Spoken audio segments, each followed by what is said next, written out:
Good afternoon. I'm the 100 Proof News Hound, and this is the 100 Years and More show. Today we're going to go back well beyond 100 years. We're going to go back to 1871. And this episode is a little intense. Some of it was hard to prepare, and it's going to be hard to read. So if you've got little guys in the room who you don't want to expose to some pretty frightening stuff, you might want to exclude them right now. We're going back to 1871, and we'll be talking about the fires that occurred in the upper Midwest that year during the month of October.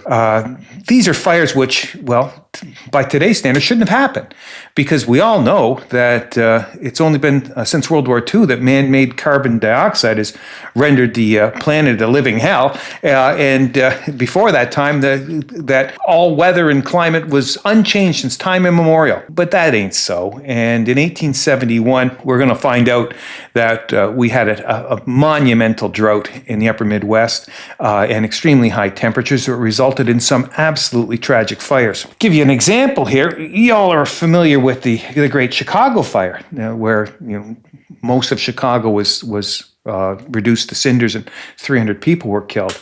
We're not going to talk about that today. We're going to talk about something far worse. And there's another major fire that occurred in the state of Michigan called, unusually enough, the Great Michigan Fire. The Great Michigan Fire consumed 3,900 square miles of eastern white pine forest. To give you an idea how much area that is, this year was a terrible year for fires in the state of California. If you had the fires in Malibu, Pacific Palisades, there were wildfires all up and down the coast, all the way to San Diego. And those fires, as tragic as they were, consumed 89 square miles. 89 square miles is only 2.5% of the 3,900 square miles of the Great Michigan Fire. The Great Michigan Fire, to look at it another way, if you took an area 1.5 miles wide, all the way from San Francisco to New York City, that would be 3,900 square miles. So 1.5 miles track burned to a cinder from San Francisco to New York. That was the Great Michigan Fire that virtually no one's ever heard about. But we're not going to talk about that. We're going to talk about something far worse. We're going to talk about the Great Wisconsin Fire, or the Peshtigo Fire, as it was called. We're going to go back to the first week of October, 1871. This is not the fire that ultimately consumes Peshtigo and the surrounding areas. This is the fire that occurred the week before, that's being commented here in the Chicago Tribune on October 2nd, 1871. Headline, Wisconsin, the fire in Oconto County, immense destruction of property. The danger is over. So here we are, a week before the big fire, which is going to occur on October 8th. The Chicago Tribune is declaring that the emergency is over. Well, what else did they have to say? Report has it that the people of Peshtigo expected to be driven from their town, and that the pail factory was on fire several times and saved by much hard labor. Several barns, a slaughterhouse, and immense quantities of wood, hay, and rails were consumed within a few miles of here. It is impossible to say how much of the timberland or how badly what is run over by the fire is injured. The loss, at the lowest estimate, is great. The danger seems to be over. They were wrong. They were worried they were going to lose the town of Peshtigo the week of October 2nd, but the fires came back. And this is why the fires came back. This is an article in the Baraboo Republic, Baraboo, Wisconsin. October 4, 1871. The long-continued drought in this section of the state is the most severe that has occurred for 10 years.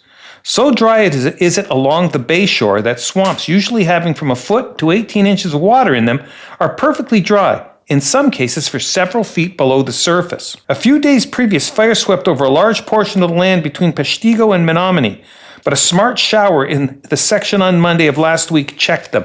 And that's really the only thing that can stop fires of this nature. Even in the California fires this year, as valiant as the firefighters were, the only thing that ultimately stopped the fire was a hard rain, and that's what you didn't have happening in the upper Midwest in 1871. They did try. They did everything they could, and you're going to see examples of this throughout the fire. Everything they could do as humans to fight the fires, and this is an example. Mr. Kahn at Little Somica, seeing on Tuesday the danger ahead, put all his teams and men at work, drawing water and placing barrels at convenient distances for use. At night, the fire came, carrying everything before it. His whole force fought the fire all night. The mill was on fire twice, and other buildings caught fire but were saved. So if you put your mind to it, you can, on a small scale, man can do some things to combat the fire. But when we look at the fires that are about to happen, there's nothing that could have been done. This is an example. This is a nice description of the actual fire, but this is from the week before. So take this and multiply it by 100. Those who have approached the fire describe it as awfully grand. the flames lashing high in the air from the tops of the tallest trees. And your eastern white pines are going to be topping out anywhere from 125 to 150 feet. And from there on top, they're going to have flames. The air is dense with smoke, the withering heat, the hissing and crackling of the devouring elements, and the croaking, that's the word, croaking of the fallen tree trunks. Deer and bears come out on the railroads and the wagon roads in great numbers and might have been shot if anybody had the time. They looked at wildlife a little different than we do. A fire is an opportunity to cull the herd. Now, news of the fires in the west reach the east coast on October 9th. Now, this is, again, not talking about the big fire, but the fire that happened a few days before. Forest fires in the west, sweep of the conflagration through the big woods of Minnesota. It ravages from Sibley to Hutchinson, the prairie counties, a mass of cinders and ashes. Immense loss of crops, hay, and timber in Wisconsin. A sheet of flame from the Rashana to Wolf River.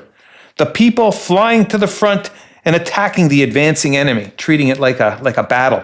And this is a quote from what was going on in Minneapolis, quite a bit west of the conflagration. But this is how they were being affected. All day, the heavy veil of smoke from the burning prairies and timber on the western portion of the state hung over the city. And if further evidence were required to prove the existence of a widespread and devastating conflagration, it could be found in the thickly falling cinders, which were borne by the wind from the distant woods and prairies. At several points throughout the city, the sidewalks were blackened by them as a silent measure of the scene of the great fires and the great calamity.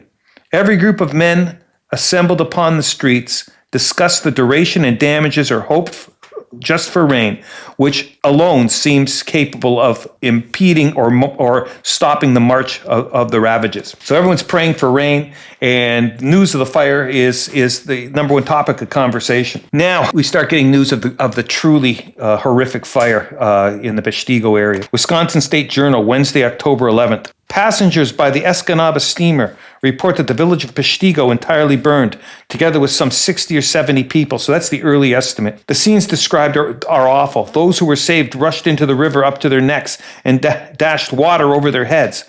The estimated loss of $400,000. Among those reported burned were J.E.B., bookkeeper, wife and 2 children, W. Thompson, clerk, wife and mother, W.A. Ellis, general manager. The wind is blowing a fearful tornado. Every house but one was burned. There's a side ping at the exact same time as this fire, though. Remember, the fires are burning in Chicago, and the fires are burning in Michigan, and they're burning in many more communities throughout the Midwest. This is just an aside here in the Wisconsin State Journal. A Chicago gentleman who arrived here last night reports that between 2 and 3 o'clock on Tuesday morning, 2 men were hung in Halstead Street for attempting to set fire on the west side, and 3 were shot for the same attempt. I don't know whether that actually happened, but people tend to lose their senses during times of extreme, not pressure. I don't know whether that's true or not, but people tend to lose their minds during times of extreme stress.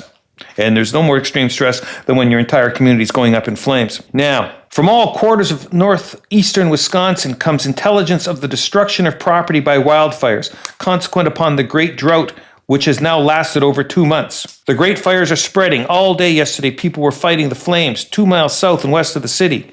In the towns of El Dorado and Friendship, much damage has been done. It is feared it will reach the great marshes of the town of Lamartine. So there we are on October 11th. 3 days later, October 14th, they're getting a better sense of what's going on. Remember, we're going by rail from Chicago through Milwaukee up to Green Bay, and beyond Green Bay, you're looking at basically wagon traffic up to the point of the fire. October 14th was the Milwaukee News. 1,000 dead, 3,000 homeless, half mad, starving people. The track of destroying angel is one of the terms that is often used in fires in the 19th century. Wisconsin's further headlines. Wisconsin's great calamity. 470 roasted corpses at Peshtigo, and that was the body count when they first went in. The dead are everywhere. The growing horror of history. I wouldn't argue against that. The Daily Milwaukee News on October 14th. in describing the inferno, noted, "The northern steamer is just in. Dr. Nichols of Milwaukee and other passengers bring the terrible news that 470 dead bodies have been found at Peshtigo and vicinity. It is thought that the loss of life will reach 700. This is exclusive of the East Shore, where the loss of life is also fearful." Now, we're calling it the Great Peshtigo Fire, but only about a third of the casualties are in the Peshtigo area. The rest are from other small communities throughout the northeastern counties. Headline: "The whirlwind of fire, which swept over the country, making the roads and avenues of escape impassable, with fallen timber and burned bridges. The previous long drought had prepared everything for the furnace. The loss of life has been very great. The first estimates were entirely inadequate, and even now it is feared that it is much greater than the present accounts place it. It is known that at least 1,000 persons have been either burned, drowned, or smothered. Of those deaths, 600 or more were at Peshtigo and the adjacent places." Now, we're going to get into a real intense description of what went on during the fire. And, this is rough, but the only way I can describe it, you know how a self-cleaning oven works? Now, this is grotesque, but you know how a self-cleaning oven works? You shut the door, special lock, goes up to like 750 degrees, stays that way for an hour, and anything that's inside that inside the oven burns to a crisp, is reduced to ash, and then can be just wiped down. What the fire is like, what this fire is like, a half a mile long self-cleaning oven. It moves through the forest, over top of the air, over top of you. Temperatures go up to 2,000 degrees centigrade. All right, basically what's inside of a ceramic kiln. It gets that hot and stays that hot for the entire time it passes over you. Does it take 15 minutes, 25 minutes? It stays that hot. It's like you're in an intense self-cleaning oven. It's the only thing I can describe it as. Let's go. 3,000 destitute. From the most reliable sources of information, I learned that not less than 3,000 men, women, and children have been rendered entirely destitute. Mothers are left with fatherless children, and fathers with motherless children. Children are left orphans. All right. Wisconsin State Journal, Wednesday, October 11th. "The damage committed in the country is immense. A large quantity of the most valuable standing timber in the country has been burned down. Large numbers of logs cut last winter and not hauled out are either entirely destroyed or spoiled. Farmers who a few weeks ago were rich are now beggars. Many families have had to flee to the villages for houses filled with furniture, barns bursting with grain, fences, agricultural implements, and in some cases cattle and sheep were consumed by the devouring element." New York Daily Herald, Monday, October 16th. Now they're getting a complete picture of what's going on in the West. "The forest fires, terrible devastation in Wisconsin and Michigan. A tornado of fire, over 1,500 lives lost. The property destroyed beyond estimate. Destitute and helpless condition of the survivors. The whole West was on fire, from Green Bay to Menominee. Fort Howard is threatened. No rain fell for 2 months until today, when copious showers were hailed with joy." So we've got some rain coming through finally on October 16th. 1871. "Great numbers of wounded have been brought to Green Bay. The scenes are appalling. Men and women are partially roasted alive, their eyes burned out and their ears burned off." We're going to get some other intense descriptions here, so watch out. Here we are. Horrible incidents of the disaster. At Peshtigo village, there remained only a few engaged in searching for and burying the dead. The fire which destroyed Peshtigo occurred in the evening of the 8th, and history has never furnished a parallel of its terrible destructiveness. Shortly after the church-going people had returned from evening services, an ominous sound was heard, like the distant roar of the sea or of a coming storm.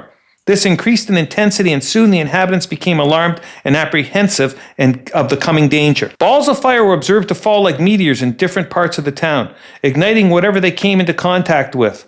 By this time, the whole population were thoroughly aroused and alarmed, and caught up their children and what valuables they could hastily seize and began to flee to a place of safety. Now a bright light appeared in the southwestern horizon, gradually increasing till the heavens were aglow with light. But a few moments elapsed after this before the horrible tornado of fire came upon the people and enveloped them in flames, smoke, burning sand, and cinders. Those who had not now reached the river or some other place of safety were suffocated and burned to cinders before they could advance a half dozen steps. It can't get any more intense than this. They said there's nothing that you can compare it to. The only thing that the only natural disaster that I can compare it to is the pyroclastic flows at Pompeii and Herculaneum. Again, those are like 2,000 degrees centigrade walls of flame. And that's basically what these people are dealing with. Now, under the heading, the character of the fire. It was unlike any described before. It was a flame fanned by a hurricane and accompanied with various electrical sparks. While they saw electrical flames flash in the air and dance over the surface of the earth around them, but the fury of the flash was past in half an hour, though the fire continued to burn more or less during the whole night. The full effects of the storm were not apparent until daylight returned and the survivors could come forth from their retreats. Some specific examples are given of what the people went through. A party of 150 fortunately ran together upon a low meadow below the bridge and were all saved. A family of 5 persons saved themselves by jumping into a shallow well. Another family of the same number were all suffocated by a lake resort. A large number threw themselves into the mill pond and sustained themselves by clinging to the boom and floating logs at the same time continually wetting their heads to prevent them from roasting. Many children, and some only a few months old, were kept in the water all night and yet survived. Many others were drowned by being trampled on or thrown from logs by cattle and horses that madly rushed into the waters to escape the flames. Told you this is getting intense. Extent of the conflagration. The tornado came from the southwest and swept over a tract of country 8 or 10 miles wide and of indefinite length. Timber in its course was felled by the hurricane and burned by the fire, and every vestige of fence and building was swept away. It's a complete conflagration. It is a self-cleaning oven moving across the country. Statement of an eyewitness from the New York Herald. The editor of the Menominee Herald, just from the scene of the disaster, says that on the flat near the river, the poor creatures were gathered, many of them so disfigured as to be unrecognizable. Hundreds lay in their agony, with perhaps a piece of tent, a few boards, or a blanket on sticks as a protection, and often entirely unprotected. Helpless, groaning, miserable human beings, many of them disfigured for life, and some destined to drag along a few miserable days or weeks of existence and then die. What treatment did they have? They're going to modern burn centers. This is as horrific a human experience as you're going to see. Again, over 1,500 men, women, and children have been burned to death in Wisconsin alone. Their houses and farms are to a large extent utterly destroyed, the very soil having burned up and destroyed all their autumn and root crops. Loss of life is 5 times greater than that in Chicago, and it was. More personal descriptions, and again, this gets fairly intense. This fellow's experience is particularly devastating. What follows beggars all description. About the time the fire reached the Peshtigo house, I ran out the east door, and as I stepped on the platform, the wind caught me and hurled me some distance on my head and shoulders and blew me on my face several times before I got to the river. Then came a fierce, devouring, pitiless rain of fire and sand, so hot as to ignite everything it touched. I ran into the water, prostrated myself, and put my face in the water and threw water over my back and head. The heat was so intense that I could not keep my head out of the water for but a few seconds at a time, for the space of nearly an hour. Saw logs, get a load of this, saw logs in the river caught fire and burned in the water. So logs that are floating in the river, the upper portion of the log exposed, those logs, it's so hot that those logs are catching fire. The only thing you can compare this to is a self-cleaning oven or a kiln. I heard men and women and children crying for help, but was utterly powerless to help anyone. What was my experience was the experience of others. One family consisting of father, mother, and 3 children were all found dead together within 30 feet of the river. Large numbers are reported to have been burned in the Peshtigo County's boarding houses. It is impossible to give any definite estimate of the loss of life. Every report from the neighborhood brings information of entire families supposed to be lost. Those nearest the river rushed into it. Those who lived any distance away were burned to death. Next morning, the streets were strewn with dead bodies. In one case, 9 bodies were found together. In total, at least 1,500 people died in the flames. The entire area was reduced to cinders. Loss of property, even though that's inconsequential, it was immense. The entire region was totally destroyed. As they said, the loss of life by way of fire was 5 times greater than that of the Great Chicago Fire. But again, this was only one of a series of fires that were happening across the Midwest in October of 1871. The fire even extended into Canada. Across the river from Detroit, Michigan is the city of Windsor, Ontario, which now is about 300,000 people, but at that time was probably around 40,000. It caught fire at the same time, October 8th, the same day as the Great Chicago Fire, and the entire downtown burned. Here's what the Detroit News had to say. This morning, an alarm of fire was given in Windsor, Canada, opposite Detroit. In a few moments, the flames spread in every direction, consuming the principal railway depots, the principal business portions of the town. The Great Western Railroad depot was saved through the exertion of the railroad employees. There was no wind, or probably not a building would have escaped. A man was arrested in the setting of a fire of a building and was lodged in jail. It always seems like there's arsonists that are seen. Now, you don't know whether these people are actually committing the crime of arson, or they're just being scapegoated because some people feel they got to blame someone for the tragic loss. But even it was a multinational fire extending into Canada. And we have a photograph of the downtown destruction in Windsor, Ontario. Here's an interesting thing. If you haven't noticed, you should have noticed the slowness. It takes forever to do anything anymore. It really does. As far as FEMA is concerned and rebuilding is concerned, it just seems like things drag on forever. That wasn't the case back then. What little they could do, they did fast. Now here's an article in the Pittsburgh Post. October 13th, 5 days after the fire. At a meeting of the Council of the Mayor in Toronto, it was authorized to telegraph the Mayor of Chicago $10,000 in gold. So they passed a resolution to assist their fellow humans, $10,000 in gold for the rebuilding of Chicago. And that was 5 days after the fire. Here's an article in the Philadelphia Inquirer of Thursday, October 19th, so 10 days after the fire. Headline, the Philadelphia Inquirer, Rising Chicago, speaking to the spirit of Chicago and rebuilding their city. Already Chicago has set about clearing away the wreck which encompasses her. She is tearing down her tottering walls, sweeping away with noble energy the ashes which mark her ruin, and prepares to begin, upon the old site of her suddenly destroyed splendor, a new city which shall, in strength, durability, and beauty, surpass the old. And in a total practical matter, this is from the Detroit Free Press on Wednesday, October 18th, 1871, 10 days after the Windsor, Ontario fire. Most of the insurance lost by the Windsor fire has been paid over to the policyholders. So in a week, they've adjusted all the claims, and people are going to be on their way to rebuild it. And then the next line is actually kind of funny. More drunkards have been arrested during the past 4 days than for the 2 weeks before. I don't know how often drunkards are being arrested, but apparently there was a rash of drunkards following the fire. But that's pretty intense. I mean, speaking of the great Peshtigo Fire and the incredible loss of life and the effect of fire on the human condition is pretty brutal. So I can't let this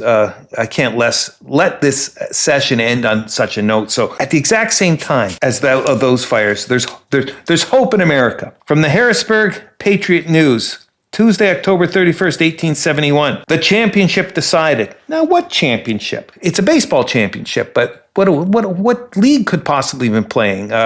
We know that the Cincinnati Reds were the first professional team in 1869, but they were sort of barnstormers. And we know the National League was started in 1878, but 1871 was the first professional league, the National Association. Headline, the championship decided. A telegram was received from New York yesterday stating that the Athletics had defeated the White Stockings 4-1. This gives the Philadelphia Nine the series between these clubs and the championship of the United States. And it goes on and talks about the different statistics and such things.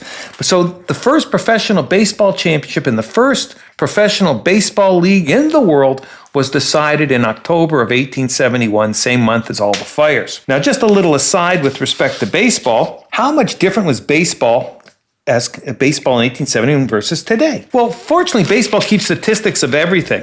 In 1871, well, I'm going to compare the offensive statistics and defensive statistics. The stat which most accurately measures offensive performance has come to be known as the OPS, on base plus slugging. It's a measure of how often a fellow gets on base plus how much power they have, how many doubles, triples, and homers they hit.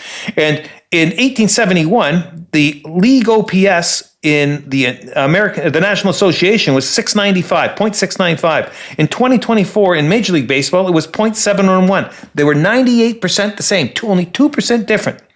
And the team ERA in earned run average is how many runs you give up. In 1871 was 4.22, and last year in Major League Baseball was 4.07. It was only 4% different, 96% the same. And how big was baseball back in 1871? Well, while I was doing research, if you look back in the catalog, there's the episode on the great dinosaur feud of the late 1800s.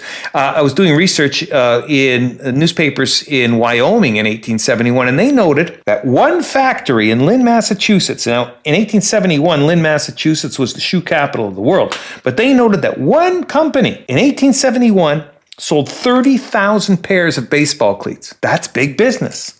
Baseball's gone professional. It's big business, and the game's totally recognizable. If you went back and were in the grandstands and watching the Philadelphia Athletics in 1871, game is, well, not exactly the same as 96% the same. Now, after all of that, I need a drink. And fortunately, there's drinks for every occasion. And wouldn't you know it, there's a drink called Smokey the Bear. And I've tried this one. It's quite good. Here we go. What you got to start with is 1.5 ounces of a smoky, peaty scotch. There aren't a lot of scotch-based cocktails aside from the Rusty Nail, but this is one of them. So you get 1.5 ounces of smoky, peaty scotch. Add 1 ounce of King's Ginger.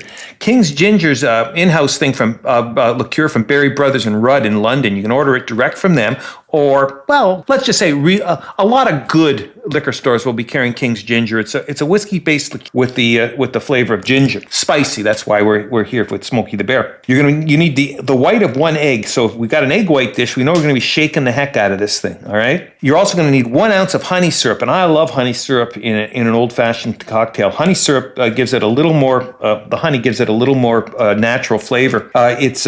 You're doing your honey in a 2-to-1 ratio with water to produce the honey syrup. You're going to mix those ingredients in a shaker full of ice. You're going to shake that for about 45 seconds.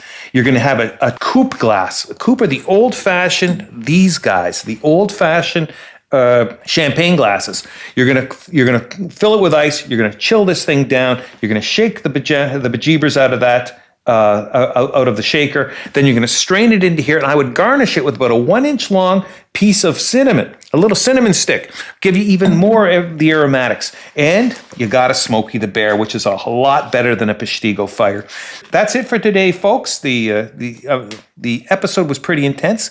I hope next one will be a little more humorous. Let's say that. But you never know, because we don't know what news we're going to find as we go through the newspapers of the past. So, Olivia, if we can, as always, can we play us out with a little 1920s music, and we'll get ready for our next meeting. All right, folks, take care. Good night.